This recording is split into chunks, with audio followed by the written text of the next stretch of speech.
to the 2011 Eastern Conference Finals. We'll jump right in, and for the Eastern Conference we have the number 3 seed Boston Bruins taking on the number 5 seed Tampa Bay Lightning, and in the West we have the number 1 seed Vancouver Canucks taking on the San Jose Sharks. Any stories we want to get to in the beginning? Well, just the updates.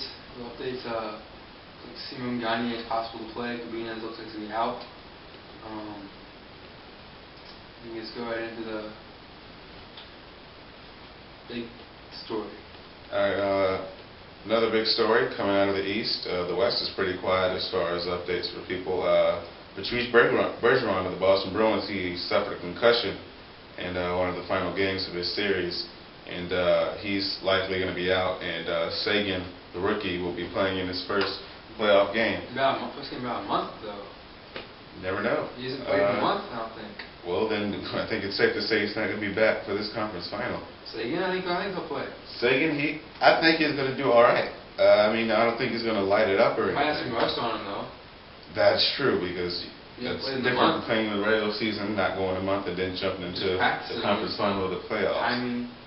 Timing issue, probably. It's going to be an issue for him. All right, we got some players to watch out of the West. I'm going Kessler versus Setaguchi in the Vancouver San Jose. Who you got?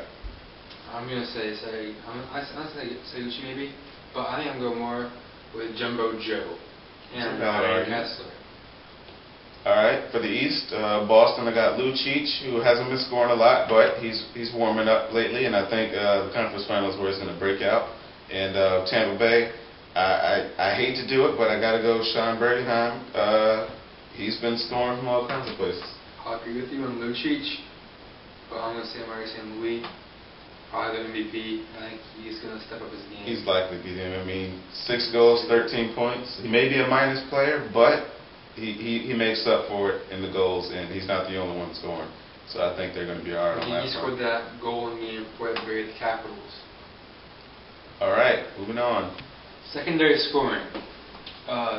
J.M. Eiserman has got plenty of talent second-hand scoring with Downey, Bergheim, and other additions like Gagne. He might be out. So Dominic Moore.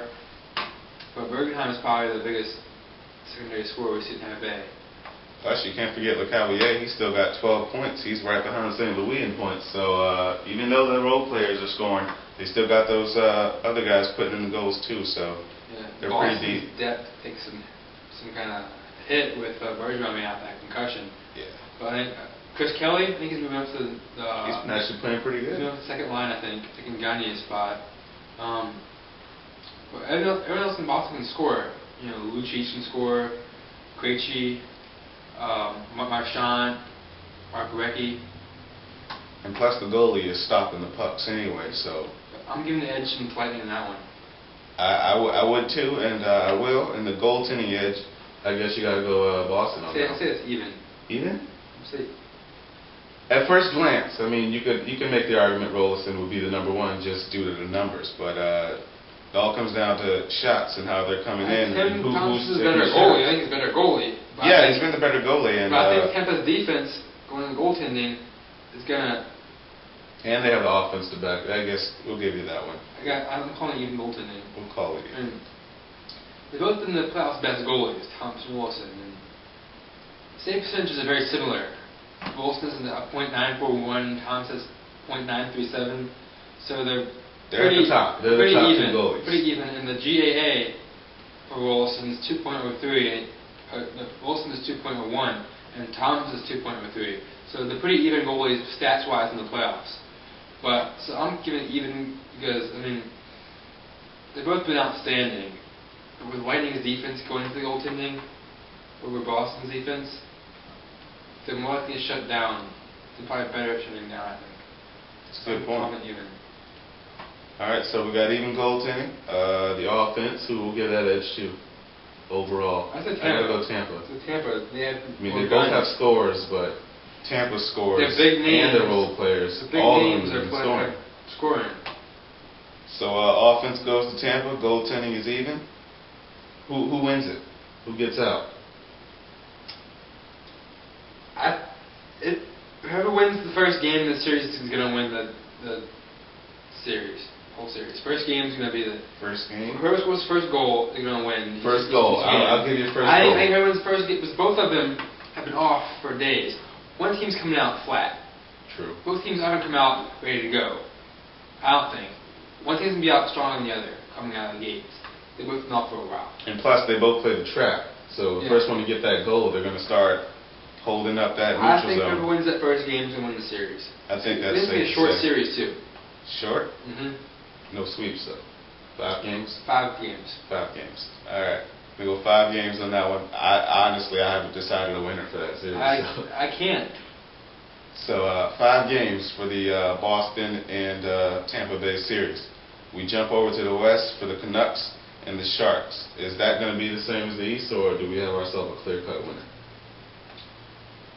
I have to go with Vancouver there, but San Jose can definitely pull it off. They've been going there for this for years. This could be their year. But you think they took up too much energy on the Red Wings, though? They could have run out of their energy in that last series.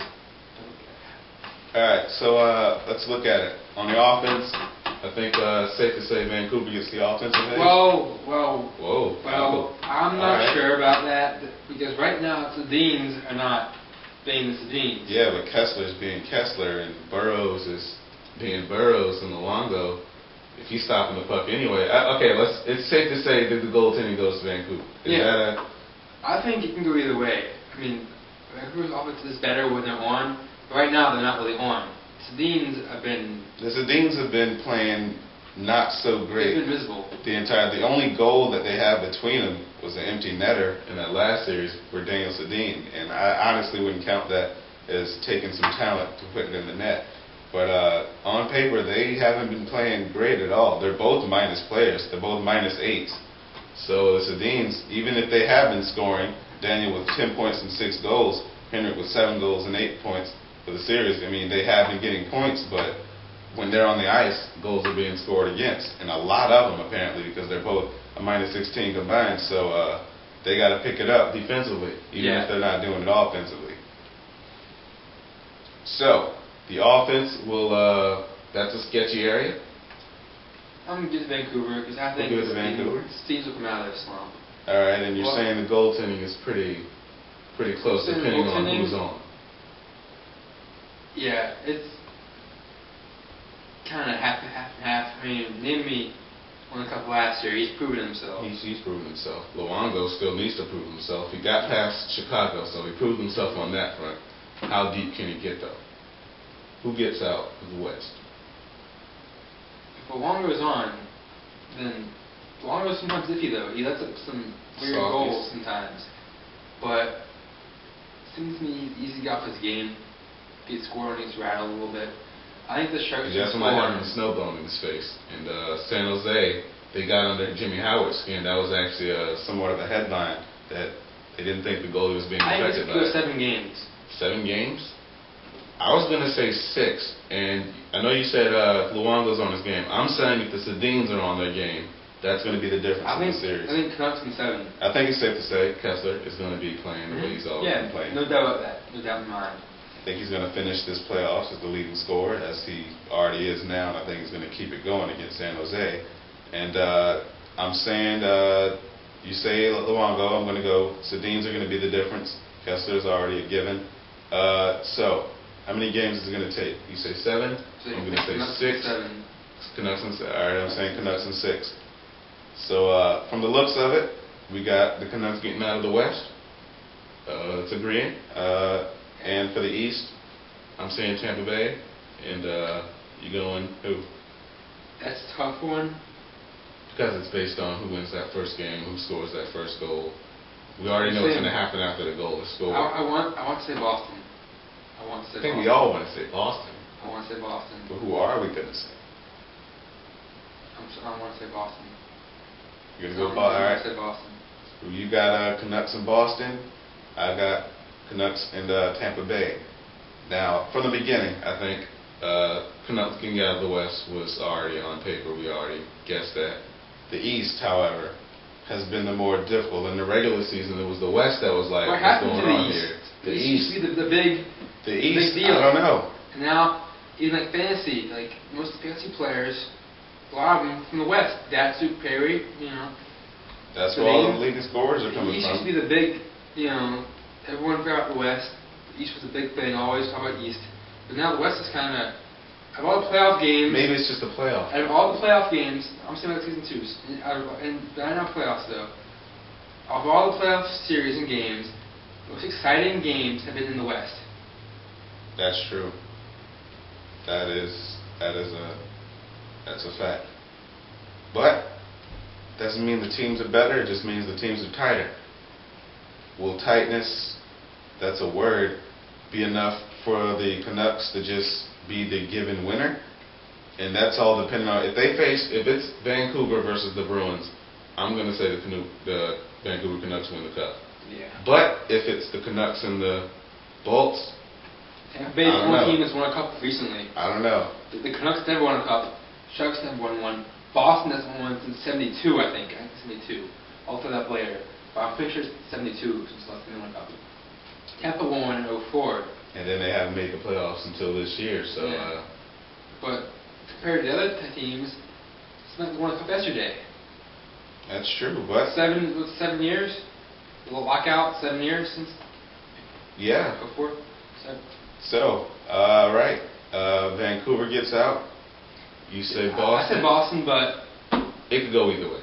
I'm gonna go. I'm not even gonna say anything. I'm saying either way. All right. Regardless of who gets out of the East, we're on agreement who gets out of the West. Regardless of who gets out of the East, Vancouver wins the cup. Vancouver wins the cup. All right. I think that'll cover us. We'll see you in the Stanley Cup Finals, and we'll give you a brief update on the schedule. Game 1s out of the East, you got the Boston Bruins and the Tampa Bay Lightning. That game will be on Saturday, May 14th in Boston, TD Garden, 8 o'clock on Versus, CBC, and RDS. The West? West. Game 1, Sunday, May 15th at Vancouver at Rogers Arena. 8 o'clock p.m. in Versus, CBC, RDS. All right, that's our show, and we'll see you in the next round.